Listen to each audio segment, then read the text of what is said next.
Am I the a-hole for not sharing my inheritance with my cousins? So I'm 31 female. My mom passed away when I was 4. She was 26 and dad has never been in the picture, so after my mom's death, her twin brother, my uncle Jack, became my legal guardian. He passed away suddenly 2 months ago. My grandparents started a watchmaking company over 50 years ago. They ran it for over 40, retired a decade ago, and my uncle took over. When I went to live with my uncle, he just started working for the company full-time after graduating college, and instead of having a babysitter, he would take me to work if I was not in school.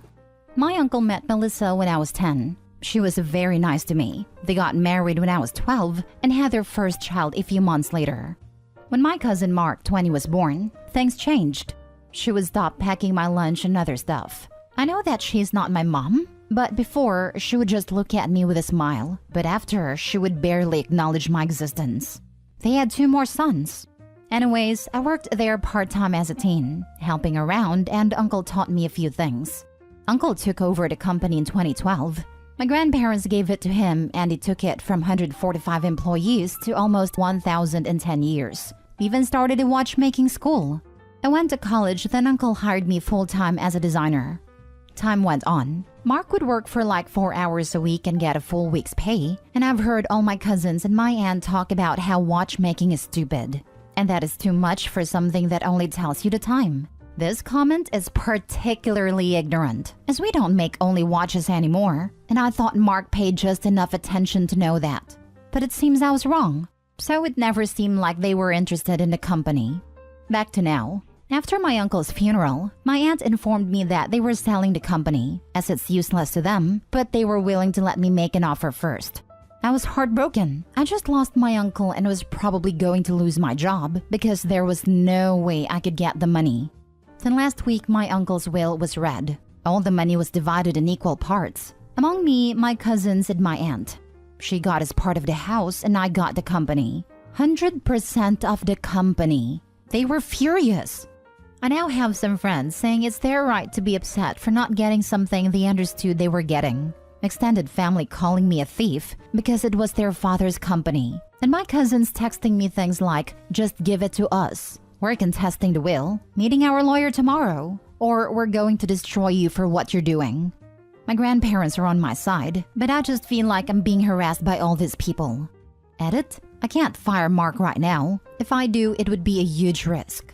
He has flexible hours written on his contract and is salaried. And with all this drama, I am getting a lawyer to deal with this. And I don't talk to my aunt and my 2 oldest cousins. The youngest is 11. I just open their messages to take screenshot.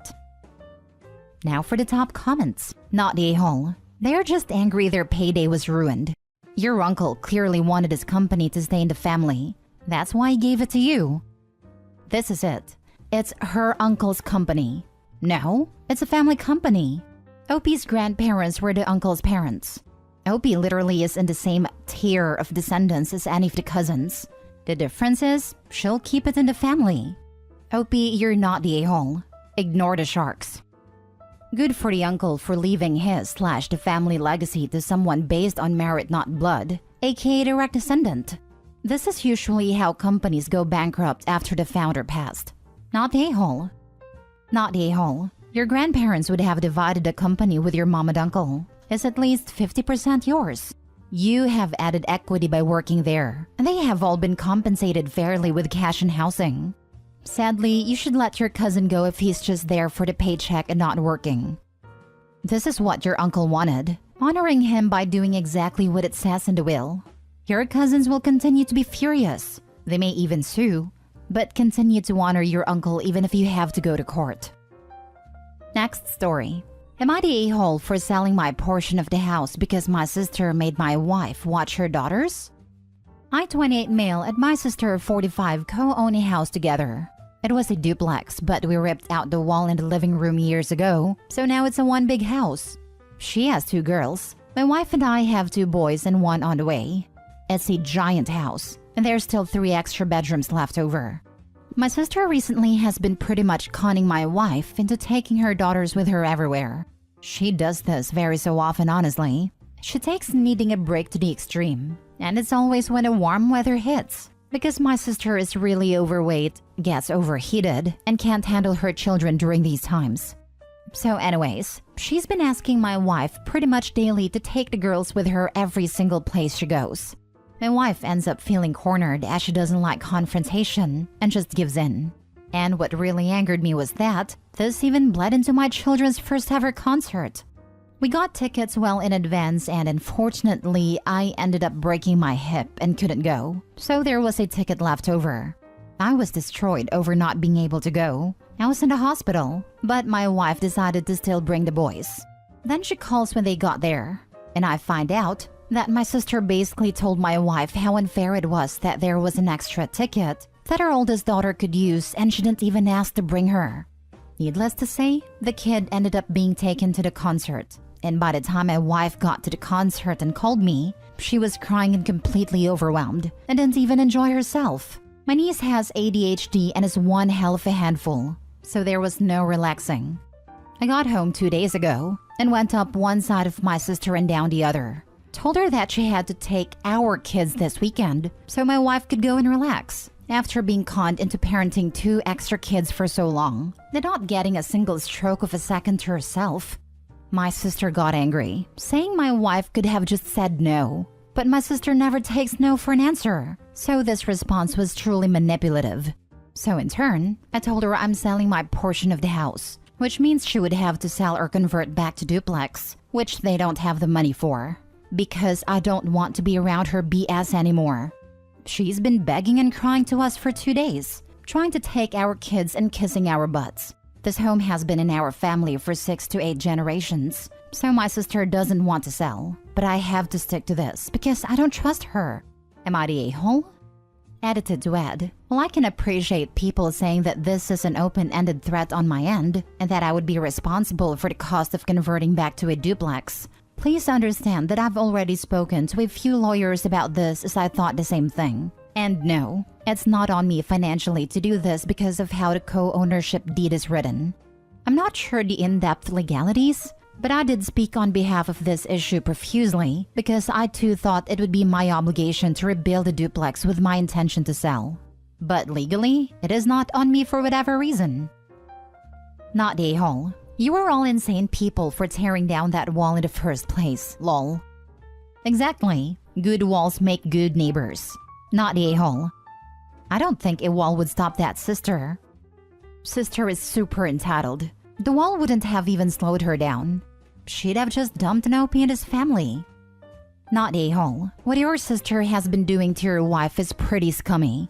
Though I'm honestly surprised that you let it get to the point where you were so fed up you decided to sell the house. Either way, she needs to take responsibility for her own children and not have the ability to corner your wife into doing it for her. Also, if the home has been in the family for generations, the former duplex may not meet the zoning codes for lot size and zone. Legally not conforming uses are permitted unless they have been abandoned for a year in most jurisdictions. It's standard language in local zoning codes, so it may not be possible to convert it from a one-family back to a duplex. From my understanding, my sister didn't take the proper measures to convert to a duplex to begin with. I was 16 when the wall was ripped out, so I'm unsure how that will affect things long-term either. I haven't gotten that in-depth with the lawyers. Next story. Am I the a-hole for bringing up the fact my brother hasn't had a steady job since he graduated 3 years ago? Today we had a little barbecue for Memorial Day at my mom's house, and my brother, who's 21, was noticeably tired and not really speaking unless spoken to. But it's kind of always been like that. It was enough to be noticeably worse today though, so I asked him how he was doing. And he said he's fine and just had a long night with his friends and PlayStation. I told him he should have probably planned to go to sleep early so he'd have energy for the barbecue today, and he sarcastically responded that he couldn't help it. I regret my response to this, but I said, maybe you'd have more energy if you had a job. His demeanor quickly shifted, and he was pretty insulted. But it's been a recurring argument between us that he needs to get off his butt and help our mom with rent. But for some reason, he just doesn't. No matter how hard we poke and pet him, he won't budge. He's not in college, and the only money he makes is when he goes logging with my dad, which isn't really a job and only happens a few times a month. Eventually, he started crying and ran to his room. My mom was angry with me for ruining the barbecue, which I didn't expect to happen, and told me I should probably leave. I'm a 23 female and I've had a job ever since high school, and I'm in college currently. I moved out when I was 19 and never looked back. But for some reason, my mom isn't as strict with my brother as she was with me. She occasionally sends him links to places that are hiring, and that's it. Honestly, he's got a heart of gold and lots of friends and family who adore him. I just wished he'd get a job to help my overworked mom out. Am I the a-hole? Now for the comments before the mini update. But I said, maybe you'd have more energy if you had a job. This right here is a cheap shot and doesn't even make sense. Not to mention a drama starter. Can't blame your mom for asking you to leave. You tout that you've had a job since high school, go to school currently and live on your own. Yet here you are starting unnecessary childish drama at a family barbecue. You're the a-hole. You are taking a problem that has nothing to do with you and making it your problem. Comments like that are not going to help him. He's an adult. His job situation is his to deal with. And if he's not paying rent to your mom, that's up to your mom to sort out. I also think you are not accounting for details you may be unaware of here, like if he may be dealing with some mental health issues or other problems in his life. It sounds like resentment from the unequal treatment between Opie and her brother. That's what I was thinking. There's some golden child/scapegoat energy here, but I give her a soft "you're the a-hole" because she did start drama at a family event. In your comments, you say that your brother has anxiety, depression, is on meds, and is in therapy. Clearly, he is struggling, probably more than you know, and trying to manage life the best he can as a 21-year-old. I'm not sure why you feel the need to insert yourself into any of this, to be honest. Seems kind of like you enjoy comparing yourself to him and trying to make him feel beneath you. The fact that you chose to hound him about this, something that really is none of your business, in front of others was totally out of line. You're the a-hole. You owe your brother an apology. He needs encouragement and support, not condescending lectures and scolding. The title says graduated 3 years ago, so remember that this is a kid whose final high school years were COVID years. I know this seems like an excuse, but we're really seeing serious mental health issues and an almost adult version of a newborn's failure to thrive by some of those students. His high school education and social development were very different than what Opie would have experienced. He needs help and support to move on, not additional guilt. Now for the mini update. I apologized earlier today and bought him lunch. We're also gonna try family therapy and see how it goes. He also accepted my offer of trying to help him get a job at my place of work. He also told me he was thinking about upping his meds in the last few days, and yesterday's events was the straw that broke the camel's back. Everything seems to be dandy now, but I may make a post in the future if he doesn't keep his word about keeping a job at my place of work. Last story. Am I the a-hole for wanting to live with my father over my mother despite his cheating? I, 19 female, grew up with a very one-sided family dynamic. I have a great relationship with my father, and we have always gotten along with each other. He was way more present in my upbringing than my mother, and I overall just prefer being with him. He was always there for me and never prioritized his job over the family.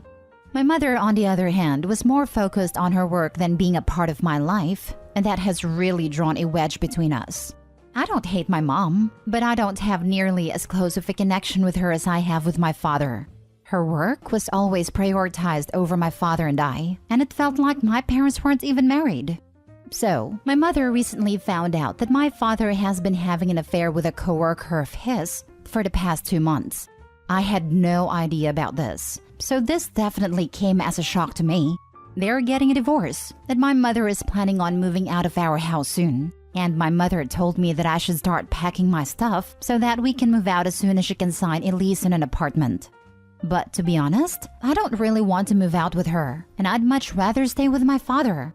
I know what he did was terrible, but I still wouldn't really feel at home or comfortable living alone with my mom. I know that if I live with my father, he'll continue to support and take care of me like he has been doing, and like my mother. When I told my mother that I wanted to live with my father, she had a mental breakdown.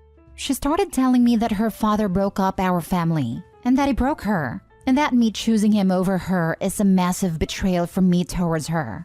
My mother got really emotional, and I felt bad about this all. Am I the a-hole? If the dad was earning less than your mother in this time period, it makes sense that your mother was more career-focused to manage the house expenses. While this doesn't mean the family can be neglected, it also hints that maybe your father was having affairs for a long time and chose to remain distant from the mother, which further drove her away to focus on work. He was only caught this time. No reason to think he wasn't cheating before. Do you know for sure that your mom wasn't significantly earning more, or rather that your father brought home lesser income? During your childhood, not current situation. My father earned more than my mother and took care of the majority of the bills at home. He was a hard worker, but always made sure that he had time for the family and never let his career come between us. And because my father did so much for the family, my mother was rarely present and was always focused on her career and put us on the back burner, which made us feel neglected. We always expressed to her how we felt, but she never listened. Do you feel him cheating on your mom was justified then? It just sounds like you're okay with everything that happened. Have you ever had a proper sit-down with your mom about everything that happened? Has your father apologized or showed remorse at all? Was he willing to work through this? Don't get me wrong. I think what my dad did was completely wrong and terrible. He should have been more upfront about all of this and opted for separation/divorce before getting involved with another woman. I'm really not sure what has happened between my parents specifically, but my father made it clear that my mother and him getting a divorce changes nothing about his relationship with me. Not a-hole. Your father did not cheat on you. And while affair/cheating can be very hurtful and disruptive for a family dynamic, infidelity is never a simple thing. While the act itself seems simple, what brought him to that act can be anything from drunken impulse to years of neglect, distance, and loneliness. What I try to say is, you currently have a hurt, angry mother and a defensive, guilty father. Neither one of them will give you a precise and correct testimony about what happened. Choose your own path. Huh? Father chose sex instead of having a divorce.